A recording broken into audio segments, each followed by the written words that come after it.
Gugatan pembatalan perubahan kepengurusan Yayasan Setia Hati Trate pada 4 Juni 2020 telah diserahkan kepada Majelis Hakim. Kesimpulan terkait adanya sidang gugatan Yayasan Setia Hati Trate di Pengadilan Negeri Madiun. Karena itu menurut Sukriyanto, salah satu kuasa hukum penggugat, perlu disampaikan hal-hal terkait itu agar bisa dipahami bagi seluruh warga persaudaraan Setia Hati Trate dimanapun berada.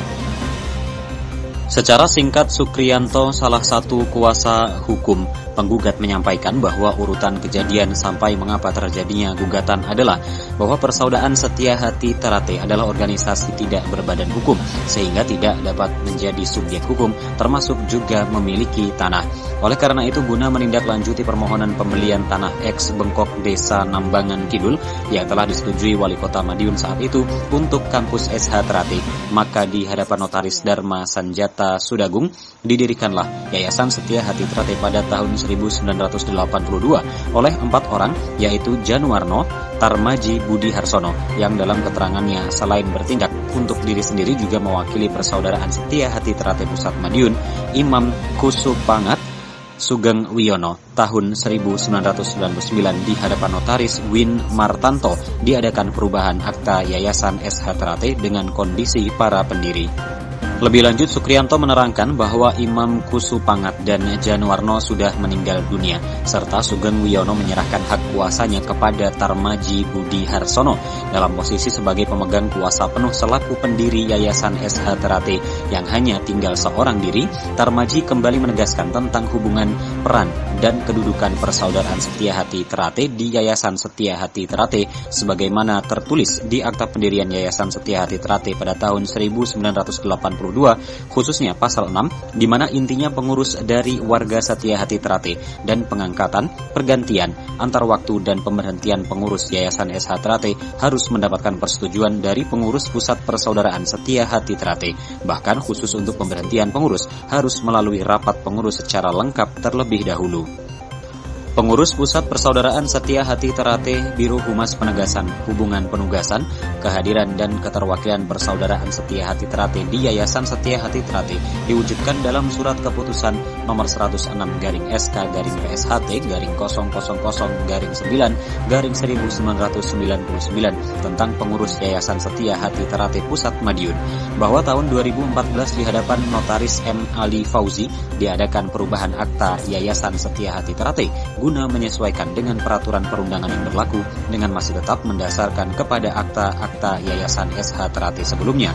Pengurus yayasan pun tetap sepenuhnya adalah warga Persaudaraan Setia Hati Trate yang ditugaskan mewakili kehadiran keterwakilan Persaudaraan Setia Hati Trate di dalam Yayasan Setia Hati Trate melalui Surat Keputusan Nomor 27/SK/PSHT 000-2/2014.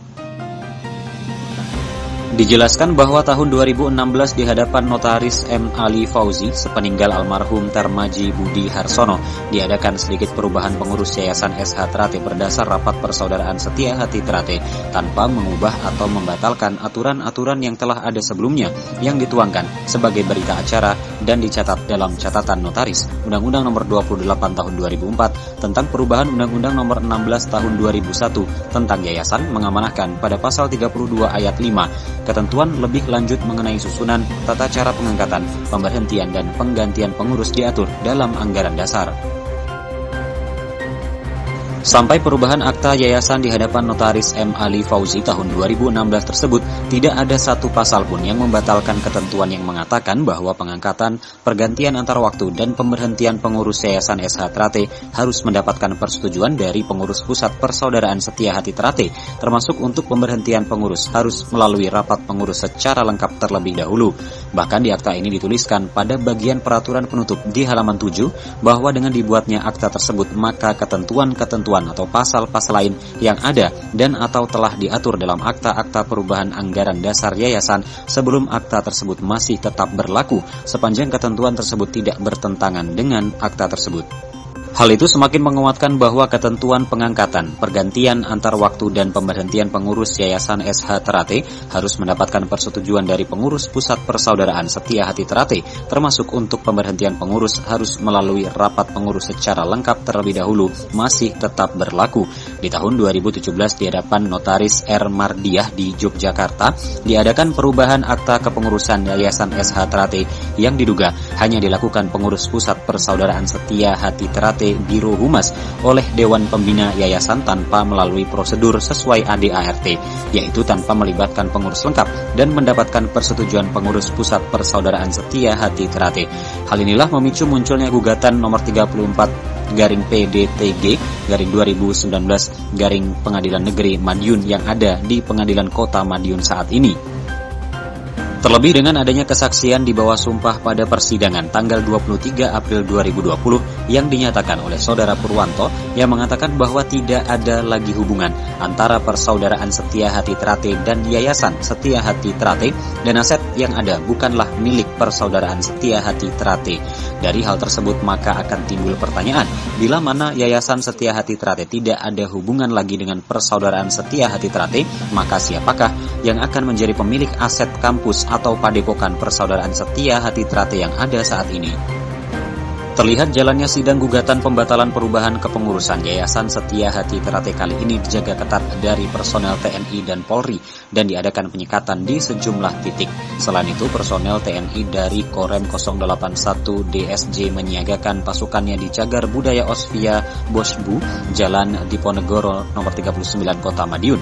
Dengan adanya penjagaan dari TNI Polri di sejumlah titik jalannya sidang gugatan pembatalan perubahan kepengurusan Yayasan Setia Hati Trate Pusat Madiun dapat berjalan dengan lancar dan aman.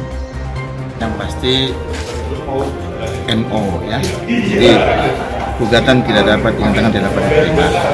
Nah, tidak dapat diterima ini dikarenakan majelis menganggap bahwa gugatan ini terlalu dini diajukan karena masih ada perkara yang sebelumnya sama, masih dalam proses kasasi gitu loh.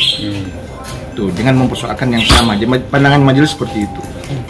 Nepis idem maksudnya? Bukan nepis idem. Nepis idem, eksepsi nepis idem ditolak. Gitu. Jadi eksepsi dari para tergugat itu ditolak semua kan? Ditolak semua. Jadi majelis memandang perkara ini terlalu dini diajukan. Jadi lebih kepada prematur.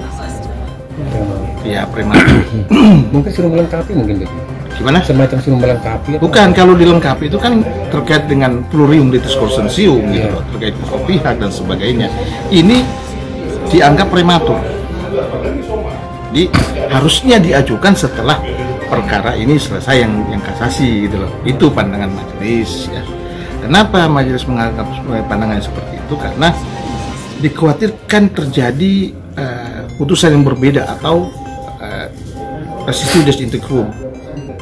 Itu logis ya kalau gitu pandangannya majelis dari pengamatan kami. Yang kami sedikit tergelitik, ada pertimbangan hukum majelis yang harusnya tidak terjadi. Ini kan saksi dari pihak kami ya diputar, dalam hal ini Mas Murjoko diputar menjadi itu saksi milik tergugat. Ini ada ya yang kekeliruan dari pertimbangan hukum. Hanya itu saja keplesetnya majelis pertimbangan hukumnya ya. Yang lainnya kami anggap melihat itu hal yang sangat wajar kan ya. Dan biar bagaimanapun apapun putusannya hari ini, mau itu lemah atau improdunda gemetiver, tetap kami hormati putusan ya. Langkah kami nanti tentu menggugat kembali atau banding kan. Nah, ada waktu 14 hari diberikan oleh majelis, memang itu hukum acara seperti itu. Nah, kita melakukan upaya hukum nanti itu menunggu bagaimana hasil rapat koordinasi kami dengan pengurus yayasan. Dalam hal ini pengurus yayasan itu kan Mas Harur ya, Mas Harur yaitu Bupati Madiun. Ini perkara terkait dengan kepengurusan yayasan, sengketa kepengurusan yayasan. Penggugat dalam hal ini Mas Andres dan Mas Wahyu, memang secara fakta beliau ini adalah sebagai pengurus yayasan. Ya. Sejak zaman Mas Tarmaji almarhum ya. Nah, oleh Mas Wiono diberhentikan oleh para tergugat dalam hal integritas itu diberhentikan tidak senonoh. Ucuk-ucuk langsung diberhentikan dari kepengurusan kan, dari pengurus yayasan sebelumnya. Dasarnya adalah akte melalui akte perubahan itu notaris Mardia ya, di Bantul sana. Nah ini yang menjadi pokok masalahnya, sehingga Mas Wahyu dan Mas Andreas ini menggugat hak-haknya dia kan. Lah aku ki pengurus, ini apa mau hentikan aku? Dasarnya apa memberhentikan aku ini? Mekanisme penggantian pengurus ada diatur dalam anggaran dasar yayasan. Ini yang diterap oleh Mas Wiono CS. Dewan pembina kan Mas Wiono ketua. Salah satu pembina yang ada di sini kan Mas Isbiantoro. Itu pun nggak diajak omong kan. Harusnya rapat pembina lengkap, pengurus lengkap kan. Harusnya itu. Dan paling yang tidak kalah anunya lagi di sini konyolnya, yayasan ini mereka mau sedikit mencoba untuk digeser bahwa tidak ada hubungan sama Teratai. Padahal faktanya yayasan ini didirikan oleh Teratai, lahir karena ada Teratai itu, dilahirkan oleh Teratai. Dalam hal ini salah satunya Mas Haji ya, almarhum Mas Imam dan sebagainya pada tahun 82. Ini yang menjadi problematik lagi kan. Fakta di persidangan, saksi dari sana Mas Purwanto yang mengaku sebagai sekretaris umum versi sana mengatakan bahwa yayasan ini tidak ada hubungannya sama PSAT. Penggugat adalah pengurus yayasan yang berdomisili di Madiun. Iya. Ya, yang berdomisili di Madiun. Penggugat ya? Penggugat. Iya. Ya.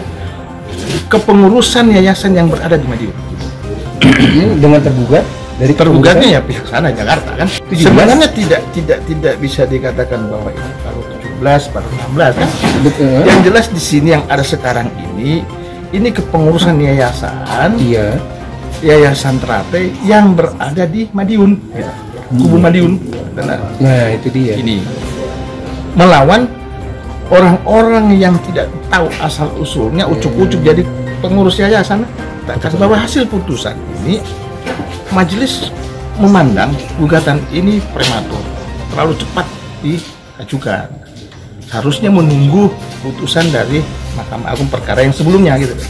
Ada perkara sebelumnya kalau tidak salah nomor perkara 22 ya, kalau tidak salah apa 21 saya lupa. Kebetulan penggugatnya adalah Mas Isbiantoro, penggugatnya selaku Ketua Dewan Pusat. Ya, Ketua Dewan Pusat. Nah, itu masih dalam proses kasasi sampai saat ini. Jenjang waktu memang hukum acara yang mengatur kan ada waktu kita 14 hari untuk melakukan upaya hukum kan. Kalau kita tidak terima, ya ada kita punya hak untuk mengajukan upaya hukumnya selama 14 hari. Namun sebelum makan waktu menghabiskan dalam waktu untuk 14 hari ini, kita akan mengajukan rapat koordinasi bersama pengurus Parlo 2017, pengurus Punjer Madiun, dan pengurus yayasan. Jadi harus bedakan. Pengurus Punjer Madiun adalah PSAT dan pengurus yayasan. Jadi hari yang menggugat adalah pengurus yayasan ya. Nah, bukan itu pengurus PSAT bukan. Iya. Namun dalam waktu dekat yang kami akan lakukan, insya Allah ya kami ada wacana untuk melakukan langkah-langkah hukum terkait satu melaporkan Mas Purwanto ya ke pihak kepolisian karena memberikan keterangan palsu ya. Selaku Purwanto selaku saksi pada saat dia memberikan keterangan saksi tergugat ya saksi tergugat. Jadi tergugat mengajukan saksi namanya Pak Purwanto yang mengaku sebagai sekretaris umum Jakarta kan, ya Teratai Jakarta. Dan dia dengan tegas mengatakan saya sendiri yang melakukan cross eksaminasi pada saat itu, pada saat tegasin lagi pada saat statement keterangan itu di akhir kesempatan kami untuk bertanya. Saya pertegas lagi bahwa keterangan saksi yang dia mengatakan saat itu bahwa yayasan Teratai tidak ada hubungannya dengan PSAT gitu. Versi tergugat, saksi tergugat. Iya, itu yang menjadi alasan kami nanti melaporkan. Benar atau tidak nanti itu memenuhi elementer daripada 242 atau tidak, bukan urusan kami, itu kembali kewenangan penyidik. Tapi kami sebagai warga negara baik harus melaporkan itu kan. Ada kesempatan melakukan pidana berarti ya? Ada, terbuka. 242 tadi ya? 242 itu. Anang Sastro, JKTV Madiun, Jawa Timur melaporkan.